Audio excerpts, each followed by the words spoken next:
Assalamualaikum warahmatullahi wabarakatuh. Perkenalkan, saya Ryan Barul Ulum dari kelas Farmasi A, kelompok 2.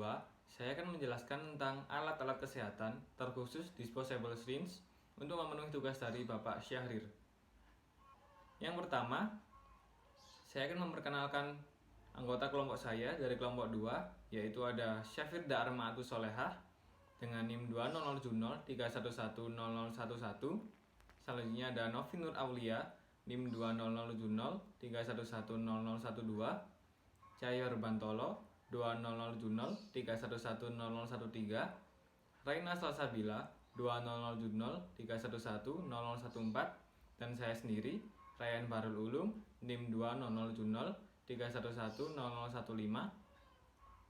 Selanjutnya ada Faidatul Amalina NIM 200Junol3110016, Yohana Ekalita Atliyah 200Junol3110017, Aryan Dwi Syah Putra 200Junol3110018, Franasya Syafanuril 200Junol3110019, dan yang terakhir ada Muhammad Abbas Arizik 200Junol3110020. Di sini kita akan menjelaskan tentang yang pertama ada macam-macam alat kesehatan dan pengertian alat kesehatan. Yang kedua ada deskripsi alat, terkhusus disposable syringe atau jarum suntik sekali pakai. Yang ketiga ada kegunaan. Yang keempat ada cara penggunaan. Yang kelima ada penyalahgunaan. Dan yang terakhir ada kerusakan dan pemusnahan. Yang pertama, apa itu alat kesehatan? Penggolongan alat kesehatan.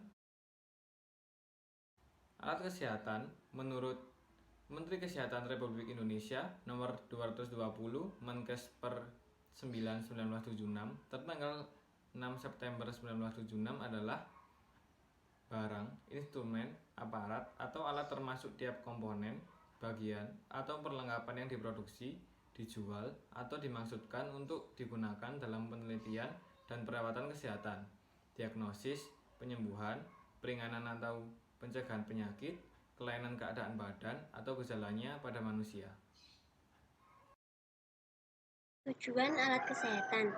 Alat kesehatan berdasarkan tujuan penggunaan sebagaimana dimaksudkan oleh produsen dapat digunakan sendiri maupun kombinasi untuk manusia dengan satu atau beberapa tujuan sebagai berikut. 1.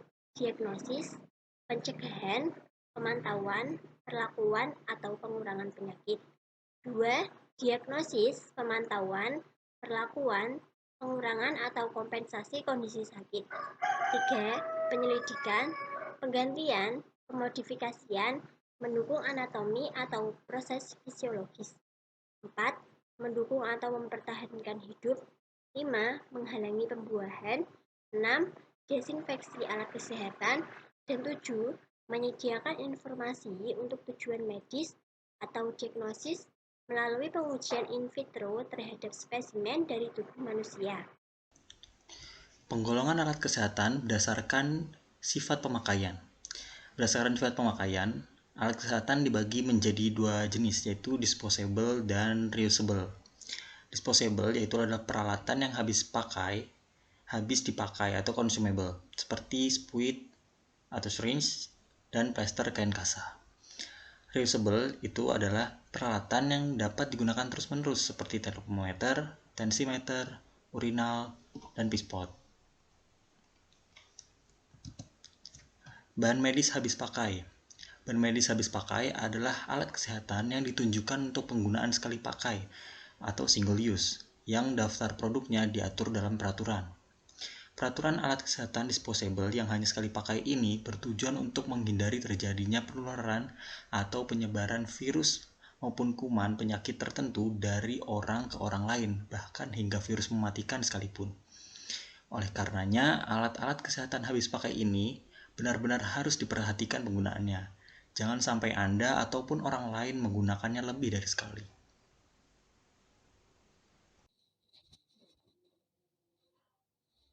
Mengapa perlu alat kesehatan habis pakai? Yang pertama itu ada perkembangan. Alat kesehatan berkembang dari reusable atau penggunaan kembali menjadi disposable atau alat kesehatan habis pakai. Yang kedua itu ada higienitas. Proses pembersihan instrumen yang kurang tepat dapat meningkatkan risiko penularan infeksi kepada pasien. seperti banyak alat yang memiliki lekuk sulit untuk dibersihkan, dan resiko SSA yaitu surgical site infection, high healthcare associated infection, dan cross contamination atau cross infection. Yang ketiga itu ada efektivitas. Biaya tersembunyi dari alat yang dipakai kembali, seperti jasa pencucian, deterjen, pensterilan, penajaman kembali, transportasi pengangkutan, pengelolaan limbah infeksius. Disposable syringe atau biasa disebut dengan jarum suntik. Alat ini merupakan salah satu alat medis sekali pakai. Disposable syringe merupakan alat medis steril yang berfungsi untuk memberikan cairan obat kepada pasien langsung ke dalam pembuluh darah dengan cara disuntikan. Alat ini terdiri dari 3 bagian. Yang pertama, bagian jarum, bagian tabung berskala, dan bagian pemompa atau biasa disebut juga dengan pump. Nah, dalam disposable syringe ini, SPED hanya digunakan dalam sekali saja, setelah itu dibuang menjadi sampah medis. Prinsip pengoperasian alat disposable syringe yang ditujukan untuk tujuan medis terdiri dari per barel berongga terkalibrasi dan plunger yang dapat digerakkan. Pada salah satu ujung barel ada konektor jantan atau juga disebut dengan nozzle untuk pemasangan konektor betina atau hub dari jarum suntik lumen tunggal. Alat ini digunakan untuk menyuntikkan cairan ke dalam atau menarik cairan dari tubuh. Selanjutnya yaitu ukuran-ukuran disposable syringe. Alat menyuntik yang digunakan untuk pemberian secara intravena atau intramuskular atau subkutan dengan volume tertentu. Memiliki ukuran 1 ml, 3 ml, 5 ml, 10 ml, 20 ml, dan 50 ml ini masing-masing mempunyai penggunaan yang berbeda-beda. Berikut ini merupakan jenis parameter dan spesifikasinya. Yang pertama yaitu diameter luar tabung jarum, yaitu berkisar antara 0,2 sampai 0,5 mm. Panjang jarum efektif spesifikasi pabrik dengan penyimpangan kurang dari 10%. Sudut bagian bawah 15 derajat sampai dengan 55 derajat.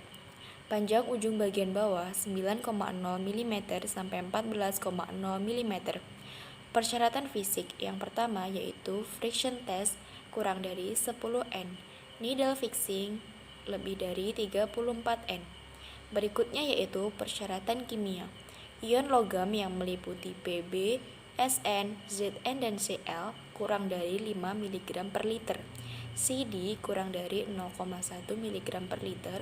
Asam dan basa kurang dari 1, lubrikan kurang dari 0,2 mg.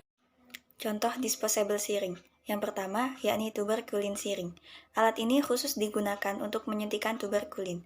Disebut Mantoux test, alat ini berkapasitas volume 1 ml dengan pembagian skala sampai 0,01 ml. Yang kedua, yakni insulin syringe. Alat ini khusus digunakan untuk menyuntikkan insulin. Kapasitas volumenya juga 1,0 ml, hanya pembagian skalanya yang berbeda. Ada perbedaan skala antara 1. Esculap Jerman memberikan skala sebelah kiri dengan graduasi 0,1 mil, sedang sebelah kanan ekivalen dengan 40 unit per mil. Yang kedua, Terumo Jepang membuat skala di sebelah kiri ekivalen dengan 40 unit per mil, sedang di sebelah kanan ekivalen dengan 80 unit per mil.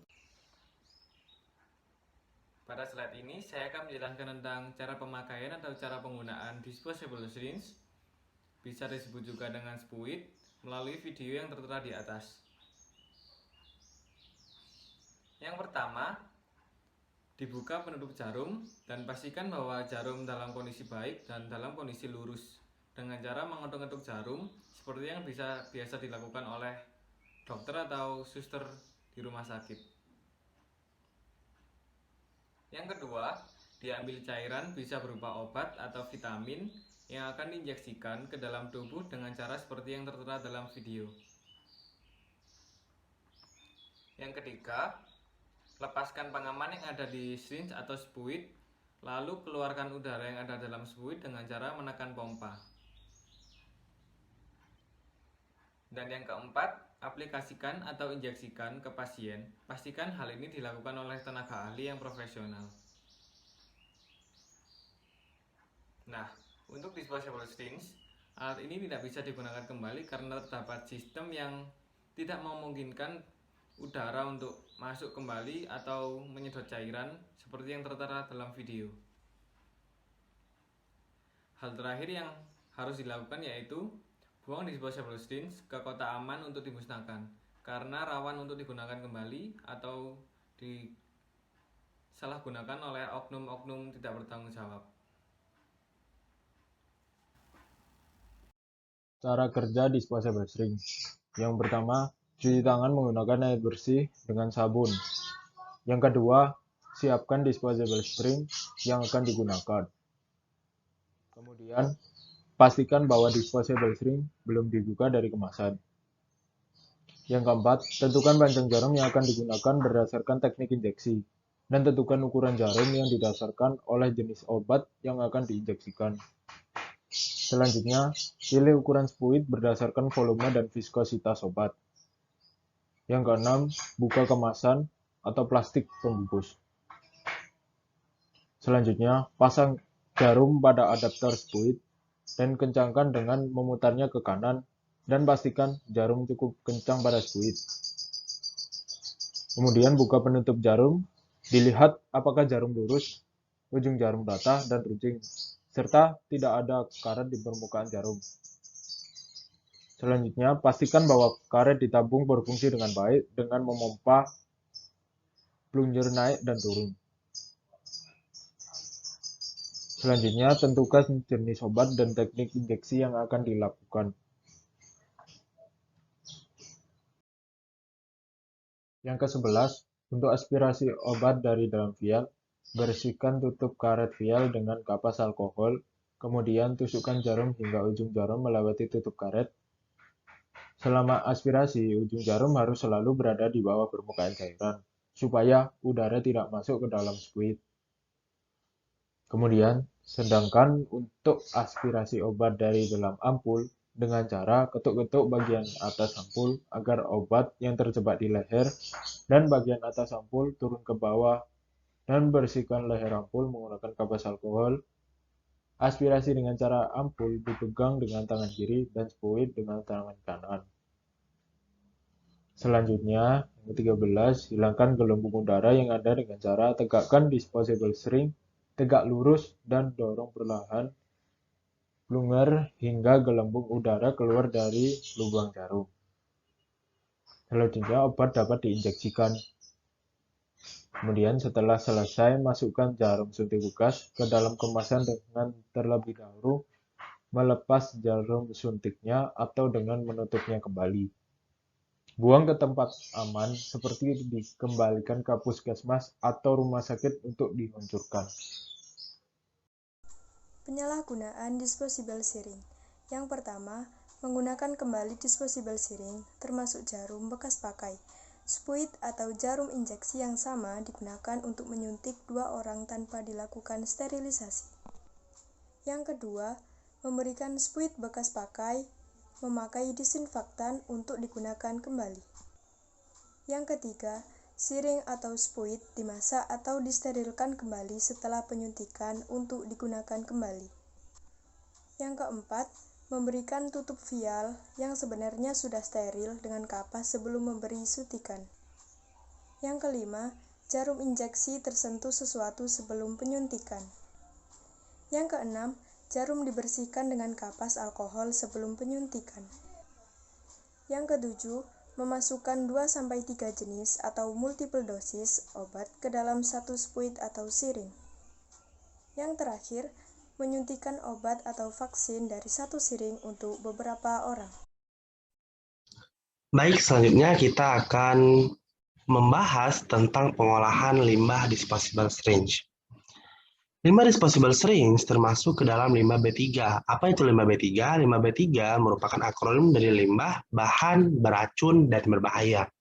Nah, karena sifat tajamnya ini, maka limbah disposable syringe perlu diolah dengan metode yang tepat. Agar apa? Untuk mencegah terjadinya hal-hal yang tidak diinginkan, semisal luka ataupun infeksi selama proses penanganan, baik ini dilakukan di dalam maupun di luar fasilitas pelayanan kesehatan. Nah, Adapun hal pertama yang mesti dipastikan adalah bagaimana wadah pengumpulan dari limbah disposable syringe harus tahan dari tusukan benda tajam dan anti bocor. Dalam penyimpanan sementara, limbah ini mesti diletakkan atau ditempatkan pada tempat yang hanya bisa diakses oleh petugas yang terlatih saja. Oke, selanjutnya. Setelah wadah pengaman disegel, limbah boleh diproses bersama dengan limbah infeksius lainnya, sesuai jenis teknologi pembuangan yang dipilih. Pilihan lain yang bisa digunakan dalam rangka mengolah limbah disposable syringe ini adalah dengan cara menghancurkan, dilanjutkan dengan pemanasan menggunakan autoclave. Atau kita bisa memilih opsi terakhir nih, untuk mengolah limbah disposable syringe. Apa itu? Yaitu dengan cara menghancurkan disposable syringe menggunakan alat penghancur yang dapat memisahkan jarum dengan syringe.